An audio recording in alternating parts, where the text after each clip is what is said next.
Hello friends, मैं स्तुति। आज हम बायोमेट्रिक्स का अध्ययन करेंगे। तो बायो का मतलब होता है लाइफ और मैट्रिक्स का मतलब होता है मेजर। तो biometrics is the statistical research on biological phenomena.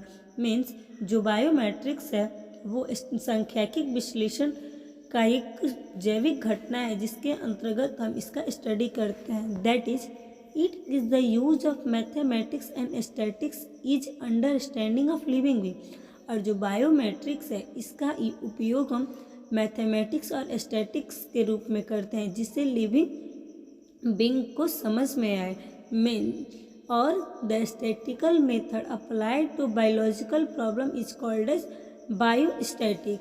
और जो स्टैटिस्टिकल प्रॉब्लम है उसको हम बायोलॉजिकल प्रॉब्लम के लिए उपयोग करते हैं। Some basic term use during biometrics are as below. जो बायोमेट्रिक्स है इसको अध्ययन करने के लिए कुछ फॉलोइंग टर्म है, जैसे scientific study, data, numerical, natural phenomena, description, descent, evolution. इतने टर्म में हम बायोमेट्रिक्स को समझेंगे। तो सबसे पहले हम scientific study. The study of biological phenomena on the basis of scientific term is called as scientific study। तो जो स्टडी ऑफ बायोलॉजिकल फिनोमेना, जब हम बायोलॉजिकल फिनोमेना को अध्ययन करते हैं साइंटिफिक टर्म के आधार पर तो उसे हम साइंटिफिक स्टडी कहते हैं। और जो इसका इम्पोर्टेंट फीचर है साइंटिफिक स्टडी का वो कम्युनली एक्सेप्टेड होता है, मतलब इसको मान्य होता है इसके क्राइटेरिया, वैलिडिटी और साइंटिफिक एविडेंसेस को। अब हम डेटा के बारे में बात करेंगे। तो data deals with numerical representation.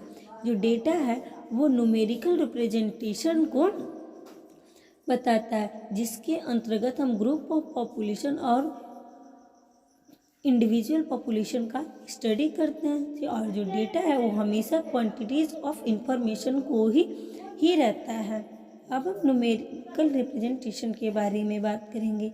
The representation of data which will be studied is qualified by one or other it or is known as numerical। इसका मतलब ये हुआ जो न्यूमेरिकल है उसका अध्ययन के लिए जो डेटा है वो प्रतिनिधित्व का किसी न किसी तरीके से इसे मतलब प्रूव करता है, यानी क्वालिफाइड करता है, जिसे हम न्यूमेरिकल रिप्रेजेंटेशन कहते हैं।